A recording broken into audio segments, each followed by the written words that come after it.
Nassau, father at will, with the King of Maserati, G51 number 40, and in 16th place, despite that spectacular accident, probably got that competition, Andrew Beaumont, LDS Alfa Romeo, number 31.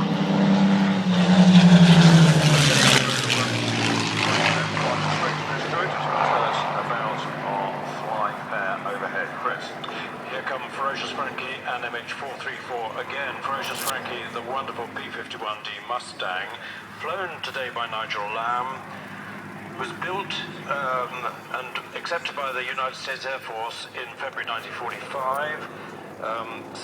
It was sold for $5,400 in 1962, and then was completely restored in 1989, and was found to be amazingly free from corrosion and damage. Mustang, of course, powered by the wonderful Rolls-Royce Merlin engine, had a different job from the Spitfire. Spitfire was to defend the country in the Battle of Britain. Mustang, its role was to fly for about 8 hours to the target, accompanying the bombers and protecting them from enemy fighters. The Spitfire is MH434. You might have seen the incredible photograph of Ray Hanna flying this airplane down the finishing straight at... En trist bild. GT40 och så Spitfire i bakgrunden. GT40 och så Spitfire i bakgrunden. Det är trist. It was amazing. Yeah, of course it was 98. Over the head of...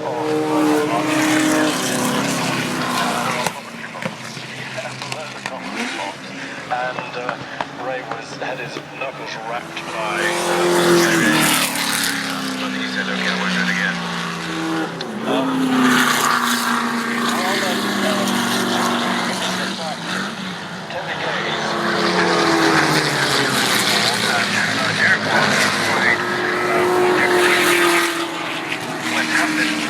Would make a great race circuit. Sadly died very recently, aged I think 91. And yesterday evening after the cricket match, we had a wonderful... Kenny Breck. Han har pole position i racet på söndag. That was Kenny's last flight. And then there was a ceremony to bury his ashes in the Brooklands Memorial Gardens. So, rather a nice story. MH434 fought during the war and had a pretty adventurous time.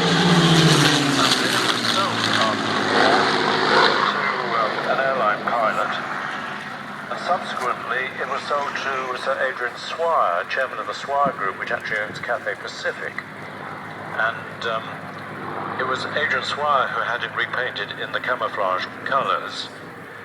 And then Ray Hanna, Old Flying Machine Company, bought MH434. And unlike most Spitfires, it's never been totally rebuilt. Of course, it's had lots of, not modifications, lots of servicing, and it's had a new engine or two. But essentially, it's exactly the same airplane that Lardnerberg flew in 1943.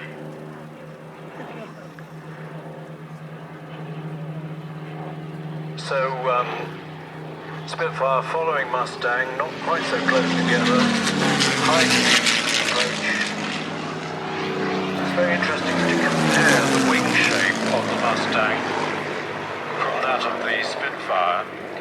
The beauty of the Spitfire was its very, very thin wing, just thick enough to accommodate the undercarriage when the undercarriage was retracted. And we talk about the wonderful Reginald Mitchell, who designed the Spitfire when he was in his final stages of cancer and died before he saw it going into action. What we don't acknowledge quite so much is the work of Joe Smith. Joe Smith was Mitchell's chief draftsman and then became chief engineer, and it was Joe Smith and his team who were responsible for developing the Spitfire through another 28 or so marks, and it ended up twice as heavy and twice as powerful. On the screen, here's something wonderful.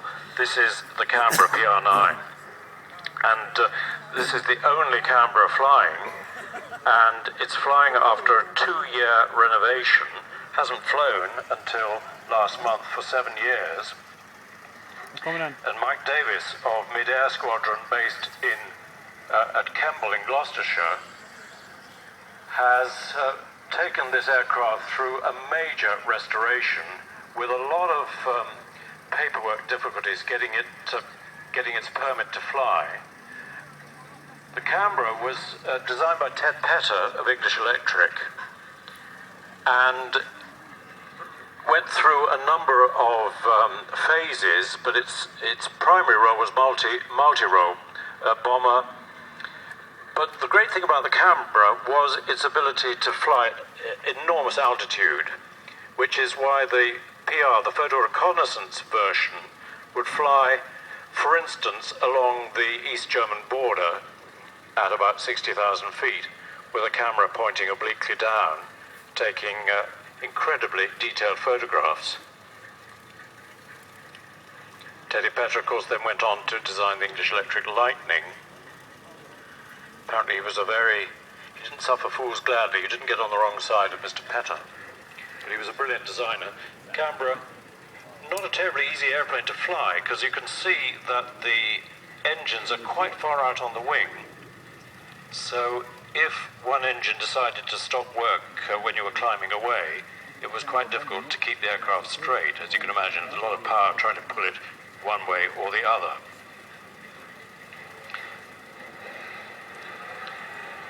The Canberra was, of course, the Royal Air Force's first jet bomber. And Canberra competing with a wonderful display of GT40s. So I'll share the microphone with Marcus. We'll switch from ground to air, but you can see the later version of the Canberra with the cockpit tilted over to one side. How they call the Furicentro offset. Offset, yeah, exactly. It's a glorious looking aircraft. I don't think I've ever seen one flying before. Haven't seen one for a long time. And the navigator, operator, down by the with a tiny water peer through. Grabbarna igen. But it's still wonderful to see the camera fly and to hear it. Just a lovely noise. The lightning operating.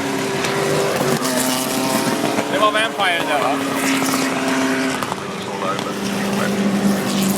Lightning was an amazing aircraft. From a performance point of view, with very limited range, it really depended on air-to-air refueling, whereas the Canberra had a much greater range. It used to be a bombing competition in America, RAF versus United States Air Force, and the Canberra almost always won. Look at that wonderful shape.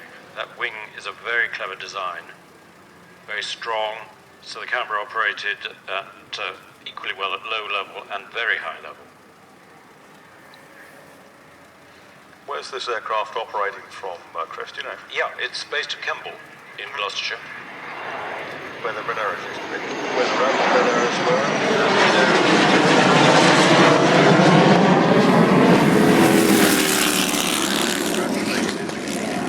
Preserving and developing these wonderful jet aircraft. They call the Cotswolds Airport.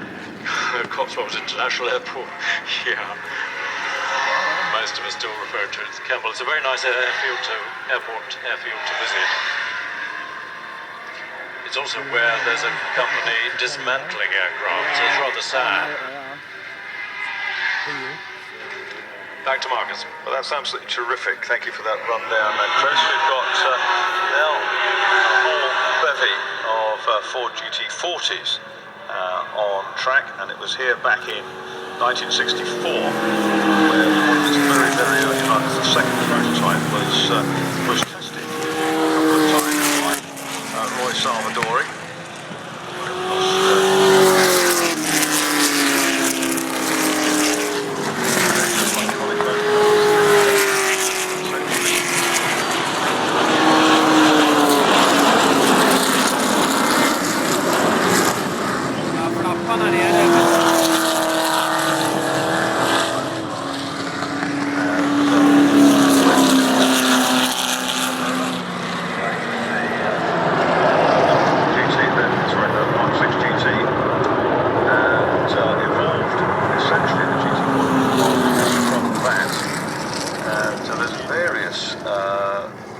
models of GT40 out there, including one of the late Mirage models. And the Golf livery, you can see it's a much more rounded car. Various cars sporting cameras, many of them road registered, and they look just as fresh. Pretty much 50 years on as they did when they came out of the box. Only one ever raced here, and that was when Roy Salvadori raced Colonel Ronnie Hoare's example, chassis 02. Registered subsequently Felic, F-E-L-I-C, the F English company, which is the Bournemouth Ford dealership.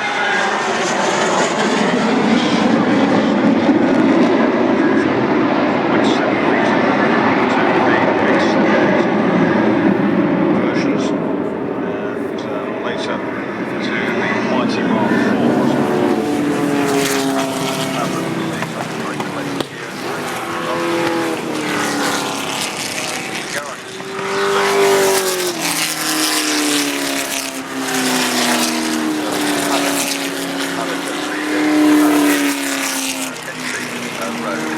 There on your screen is an RV, the road.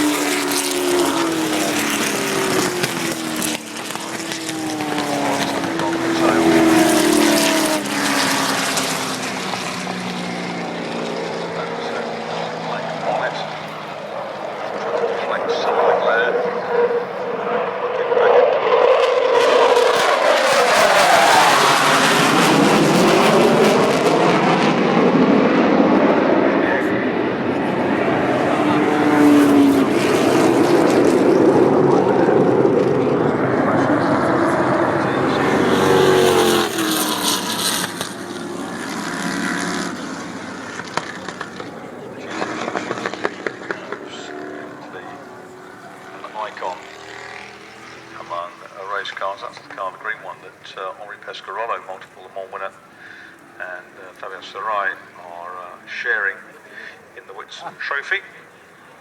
There's a few cars in this set that actually aren't competing, but it's brilliant to see so many of them out. Road version, then that still its original livery car, that Portuguese car that ended up racing in Angola, the Portuguese enclave in Africa, West Africa. It's a classic Golf team car, and they're just saying to themselves,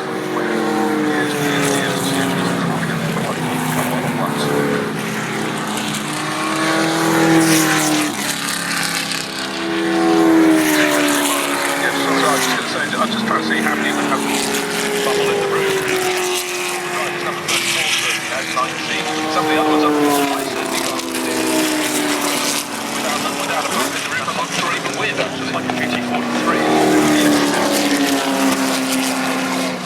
And those bubbles put in the room.